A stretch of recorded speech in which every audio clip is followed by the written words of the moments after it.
Welcome to our channel. నేను నవీన్. మనశంకర్ వరప్రసాద్ గారి compound నుంచి ప్రొడ్యూసర్గా మారిన సుస్మిత గారు జెట్ స్పీడ్తో మరొక సినిమా ఓకే చేసేసారట.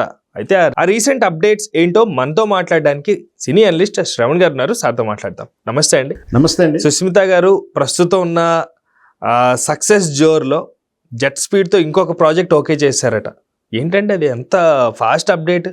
సుస్మిత చిరంజీవి గారి కూతురు నిర్మాణ సారథ్యంలో మనశంకర వరప్రసాద్ గారు చిత్రం సంక్రాంతి రేసులో బరిలో నిలబడి విజయ డాంకా మోగించింది.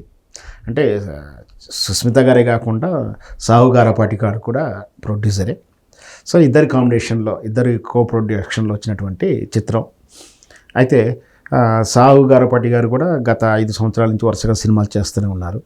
సరే, లాభాలు నష్టాలు, ఫెయిల్యూర్స్, సక్సెస్ సంబంధం లేకుండా ప్రొడక్షన్ చేస్తూ వస్తున్నాడు. దాంతోపాటు చిరంజీవి గారి కూతురు మొదటిసారిగా సినిమా నిర్మాణ రంగంలో అడుగుపెట్టడం, దాంతో మొదటి ప్రయత్నంలోనే సక్సెస్ సాధించడంతో ఇటు చిరంజీవి అభిమానులు, మెగా ఫ్యామిలీ అభిమానులు హ్యాపీగా ఉన్నారు. నేను ఒక సినిమా లవర్గా, సినిమా అనలిస్ట్గా, సినిమా జర్నలిస్ట్గానో లేదా కామన్ మ్యాన్గా ఒక నిర్మాత ఆర్థికంగా నిలబడితే, నిర్మాత సక్సెస్ఫుల్ తృప్తిగా ఉంటే ఇంకొక 200 కుటుంబాలు బాగుపడినట్టుగా భావిస్తాను. అదే ఒక చిత్రం నిర్మాత ఫెయిల్ అయితే ఒక 200 ప్రొడ్యూసర్లు చంపేసినట్టు. అంటే ఒక చిత్రం నిర్మాత దివాలా తీస్తున్న లాస్ అయితే కొత్తగా వచ్చేవాళ్ళు భయపడి రారు. అట్లా 100-150 మందికైనా సుమారు వాళ్ళు కూడా అధైర్యపడి వెనకకి వెళ్ళిపోతారు.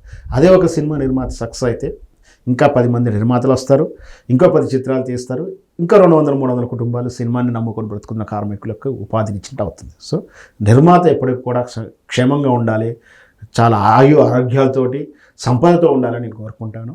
సో సుస్మిత గారు ఈ విధంగా మొదటి అంటే ఇయర్ 2026లో మంచి అరగేటంతో మంచి చిత్రాన్ని ఇచ్చి హ్యాపీగా ఉంది. అయితే ఈ మధ్యకాలంలో నిన్న మన నుంచి రకరకాలైనటువంటి గాసిప్స్ సోషల్ మీడియాలో అయితే నేను చూస్తున్నాను. మీరు అన్నట్టు కూడా నెక్స్ట్ చిరంజీవి గారి కూతురు సుస్మిత పవన్ కళ్యాణ్ చిత్రం నిర్మించబోతుందని, లేదు రామ్ చరణ్ చిత్రం, జస్ట్ గాలి వార్తలేనా లేకపోతే సీరియస్గా కూడా? లే వాస్తవానికి అయితే గాలి వార్తనే చెప్పాలి, లేదా సోషల్ మీడియాలో రూమర్స్ అనాలి, అయితే వీళ్ళే కోరుకుంటున్నారని చెప్పాలి. అభిమానులే కోరుకుంటున్నారు. ప్రేక్షకుల డిమాండ్ మేరకు ఓకే అభిమానుల కోరిక మేరకు చిరంజీవి గారి కూతురు నెక్స్ట్ రామ్ చరణ్ చిత్రం చేస్తుందా, పవన్ కళ్యాణ్ చిత్రం చేస్తుందా? పవన్ కళ్యాణ్తో మాట్లాడారు, ఆల్రెడీ అభినందించారు, నెక్స్ట్ సినిమా చేస్తాను మాట ఇచ్చారంటూ కూడా రకరకాల ఎవరికి తోచిన వాళ్ళు వార్తలు రాసుకుంటున్నారు. సో అభిమానంతో ప్రేమతో రాసుకుంటున్న వార్తలు అవి. కానీ ఒకవేళ నిజంగా చిరంజీవి గారి కూతురు అదే సుస్మిత గారు నెక్స్ట్ ఇదే వరవడిగా సృష్టిస్తే, ఆల్రెడీ మనకు తెలుసు అశ్విని దత్ గారి కూతుర్లు ఇద్దరు కూడా సినిమా రంగంలో ఉన్నారు.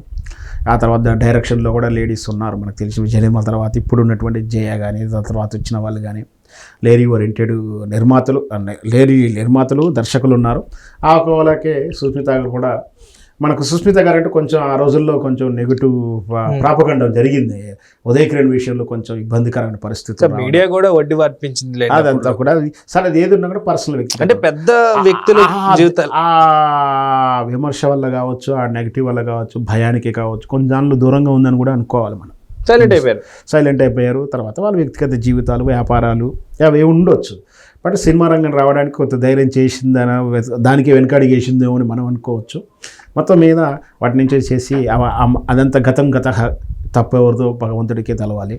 సో ఏం జరిగినా కూడా జరిగిపోయింది దాని గురించి మనం ఎక్కువ చర్చ చేయకుండా, సుస్మిత గారు నెక్స్ట్ పవన్ కళ్యాణ్ సినిమా చేసినా ఆహ్వానించదగిందే, రామ్ చరణ్ గారి చిత్రం చేసినా ఆహ్వానించదగిందే, లేదు ఆమెకు నచ్చితే అల్లు అర్జున్ సినిమా చేసినా, ఇంకా లేదు జూనియర్ ఎన్టీఆర్, లేదు ఒక కొత్త హీరోతో కొత్త ఓరియంటెడ్ సినిమాలు చేసి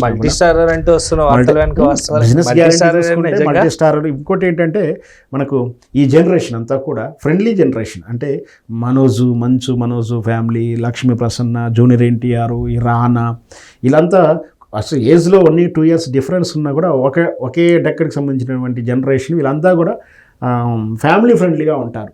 ఫ్రెండ్లీ వర్డ్ ఎందుకంటే వాళ్ళు అంతా కూడా వీళ్ళు స్కూల్ ఎడ్యుకేషన్ పీరియడ్లో ఒకే తరహా కాలనీలో చెన్నైలో ఉన్నప్పుడు ఇంకా దగ్గరగా ఉన్న కుటుంబాలు అక్కడే ఉండడం, అక్కడే స్కూల్, లేదా హైదరాబాద్కి వచ్చినా కూడా ఇంకొంచెం దగ్గరగా ఉన్నట్టే వాళ్ళ ఎడ్యుకేషన్ చూసినా కూడా అందుకనే వీళ్ళంతా కూడా వీకెండ్స్, ఈవినింగ్స్ సినిమా లొకేషన్లో కలుసుకోవడాలు, సినిమా చర్చలు చేసుకోవడం, సరదాగా ఫ్రెండ్లీగా నువ్వు నా సినిమాలో గెస్ట్ క్యారెక్టర్ చేయమంటే వాళ్ళు అలా చేయడం, మనం చేసేటట్టు చూస్తున్నాం కదా.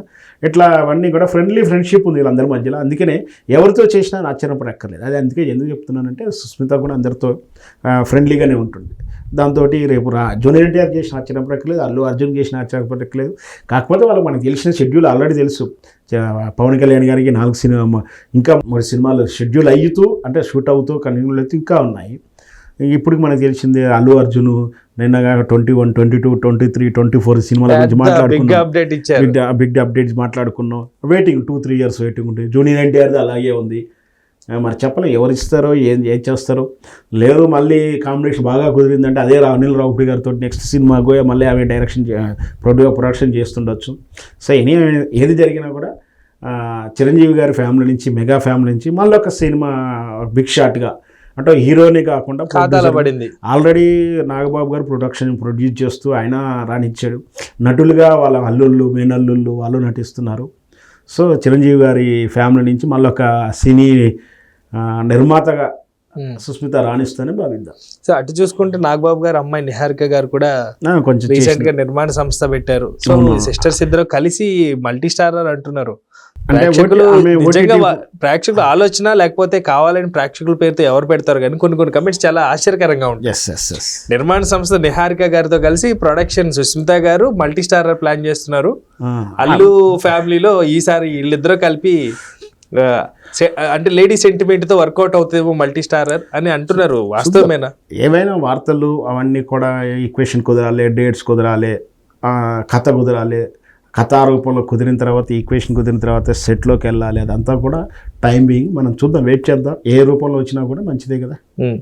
సో ఇంకా కలెక్షన్లు కూడా ఇంకా దూసుకొని పోతాయి అంటున్నారు. ఆల్మోస్ట్ 500 అంటున్నారు. వాస్తవేనా అండి? 500 ఏంది ఇప్పుడు మనకి ఈ రోజుల్లో సినిమా అంటే మామూలుగా మల్టీ స్టార్ పెద్ద చిత్రాలు అంటే 300-500 కోట్లు. ఏ చిన్న హీరోకి కూడా 500 లేదు. రేపు అల్లు అర్జున్ గారి మాదిరిగా 1000 కోట్లు, 1500 కోట్లు, 2000 కోట్ల చిత్రం అయినా పర్లేదు. బట్ వన్ థింగ్, ఏ చిత్రం అయినా సరే అంత పెద్ద బడ్జెట్ తీస్తున్నప్పుడు 1-4 సార్లు ఆలోచించి తీస్తే బాగుంటుందని నా ఉద్దేశం. కేవలం ఈ సక్సెస్ వల్లే ఈ జోరులో అట్లా మాట్లాడతారు, తర్వాత మళ్ళీ సైలెంట్ అయిపోతారు, చూద్దాంలే అంటారు. ఆ మాటలు కూడా మనకి ప్రేక్షకుల సైడ్ నుంచి కమెంట్స్ రూపంలో చూస్తూ ఉంటాం. ఇది కూడా అంటే పట్టించుకోవచ్చా లేకపోతే కామన్ థింగ్ అంటారు? సార్ నేను ఏంటంటే సినిమా అన్నప్పుడు డబ్బులతో ప్రమేయం కాబట్టి 100 కోట్లు 500 కోట్ల ప్రాజెక్టులు కాబట్టి 1-2 సార్లు ఆలోచిస్తారు కాబట్టి డిలే అవుతుండొచ్చు, అభిప్రాయాలు మారుతుండొచ్చు. మనం చాలాసార్లు చూసాం ఒక హీరో సినిమా లేట్ అవ్వడం కానీ, కాంబినేషన్ మారడం కానీ చూస్తుంటాం. సో ఏదైనా బిజినెస్ కాబట్టి బిజినెస్ ఫార్మల్లో వాళ్ళు ఎలాంటి నిర్ణయం తీసుకుంటారో మనం వెయిట్ చూడాలి. Thank you sir, thank you so much. Thank you viewers.